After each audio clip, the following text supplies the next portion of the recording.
Hello, everybody. Oh, man, it's only been 6 weeks, and I miss you all. I get to be back with all of you, and I can't thank you enough. And that means whether you voted for me or whether you did not vote for me, I care, and I love you all. And there is a spirit of collaboration amongst the 100 or so freshmen in Congress that I think is unlike any recent Congress in our history. It doesn't mean anything's a fait accompli, but it certainly means there is a spirit of collaboration, a spirit of decency, a distaste for what's been happening in this country over the last number of years. And to that end, I have great hope. And in fact, I've never been more hopeful after meeting the 100 or so people with whom I'll be serving in the freshman class. I now have assurances that the first order of business in the new Congress, which will be H.R. 1, House Resolution number 1, will be a comprehensive ethics reform bill, voter protection bill, and campaign finance reform bill. I didn't vote for you, but I support you.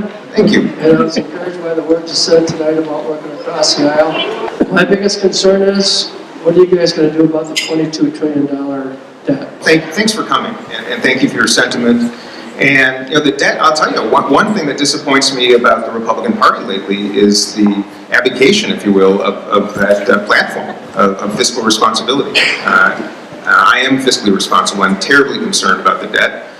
Any of you in this room who lived through the 1980s know if we get an interest rate spike, our interest on our national debt is going to skyrocket to a point where there's going to be very little left over in our federal budget to attend to our basic needs.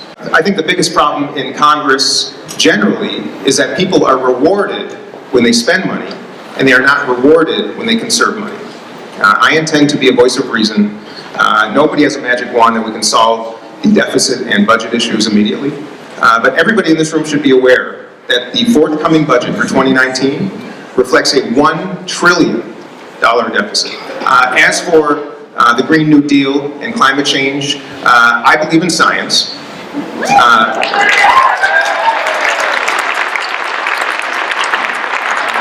Climate change is real.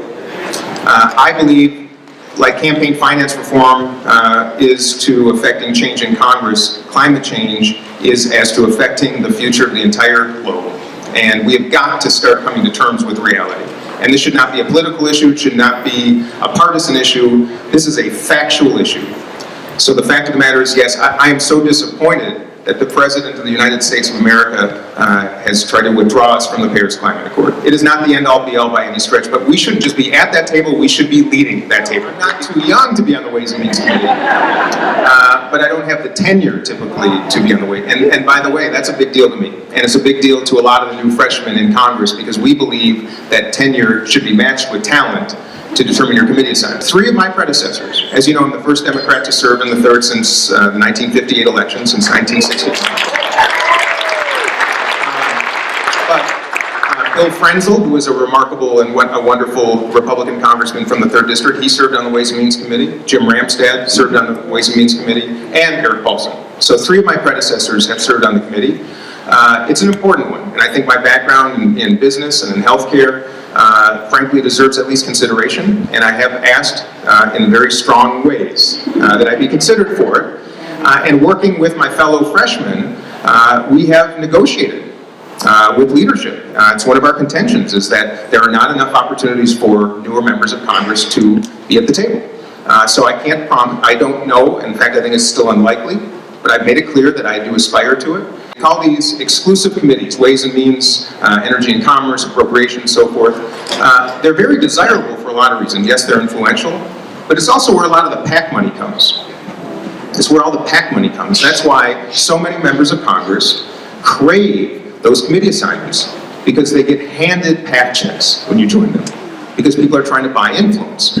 So strangely enough, it's actually, I'm disadvantaged, because I don't take any of that money. You know, the reason that there's no law that requires presidents to release their tax returns is because out of decency and responsibility, all of this president's predecessors have done so electively.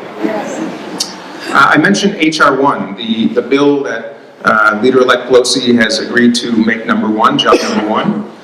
One of the components of that, and the ethics reform component, is to ensure that every future president of the United States of America releases his or her tax returns. We are a nation that somehow always finds the resources to go to war, no matter how just or unjust it might be. And somehow we always seem to lack the resources to take care of those men and women who do so on our behalf, and that has got to come to an end, and I intend to do so. I got to Washington for orientation, went to a breakfast literally the morning after the first night I arrived, went to a breakfast, and there were about 8 to 10 people in different parts of the room handing out white envelopes with checks to every single newly elected member of Congress that came to the breakfast. That's how this works, everybody. And nothing made me more joyful than telling them to keep it. This is a systematic problem. It is true with Democrats, it is true with Republicans, and it has got to change. This is not a partisan issue. This is a United States governance issue, an ethical issue that has got to be rectified. If you ever want to know where the source of the problems are or what really troubles you, simply follow the money, my friends. It is as simple as that. And we've got to start with something called transparency, because it's hard to follow the money if we don't even have laws that require that to begin with. You know, I think everybody here, I don't take PAC money, I take no special interest money, I refuse all money from federal lobbyists, and I don't take money from any members of Congress, which is a big deal. I'm the only one that doesn't do that. Because members of Congress deliver checks to one another that often are used to influence leadership votes. The same way that others, that PACs use money to influence votes. I mean, it's just, that's nature. I think we should put an end to all of that. The amount of money it takes to run a congressional race in this day and age is despicable. You should also know that once you are a member of Congress, most members of Congress spend about 1/3 to sometimes half of their time fundraising. On the phone, going to 3 or 4 dinners or events per night where PAC checks are handed out, trying to get exclusive committee assignments, because that's where the money flows. This is how it works. And I promised you from the day I started my campaign that I'd tell you the truth. And I'm going to tell you some hard truths, and that's why I need all of you. I'm one voice and one vote in Congress. My vote.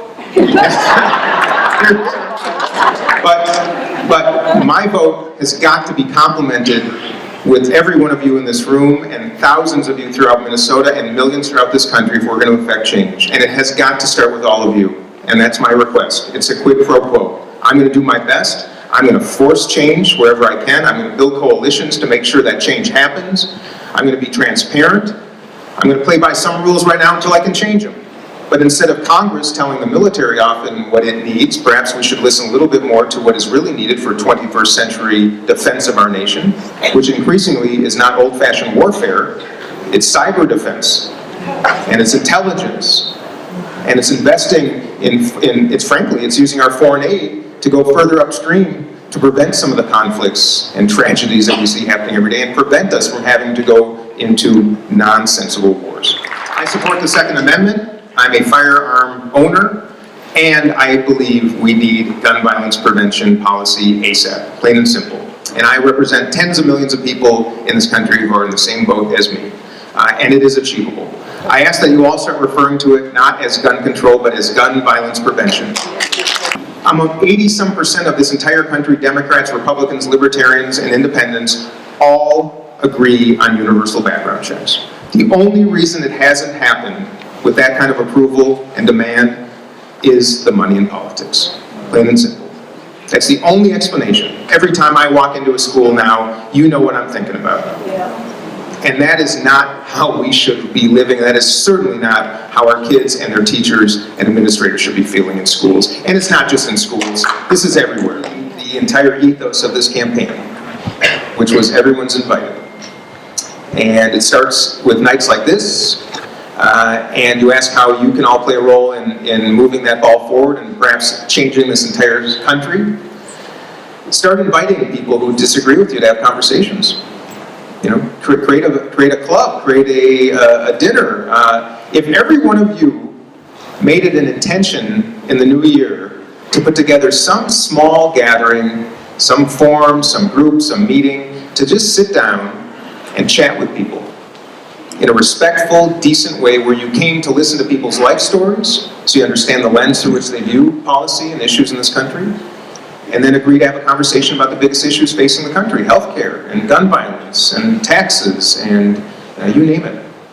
If that started here in the 3rd District and national media maybe start paying attention to it and the stories are being told, which by the way it's pretty hard to get thoughtful optimistic stories told in this country right now. But if that happened, watch what would happen around this country. Watch how candidates would start changing their tune. I can't tell you how many newly elected members of Congress, Democrats and Republicans, have come up to me and said that the way that we ran our campaign was a beacon to them about how they were going to run their. We're one of the most unique districts in the country. We're purple. You know, we vote for people in both parties because we choose principles and values, you know, over partisanship. The change has come, and that's just the beginning. So let's keep at it, let's be relentless, let's start those conversations.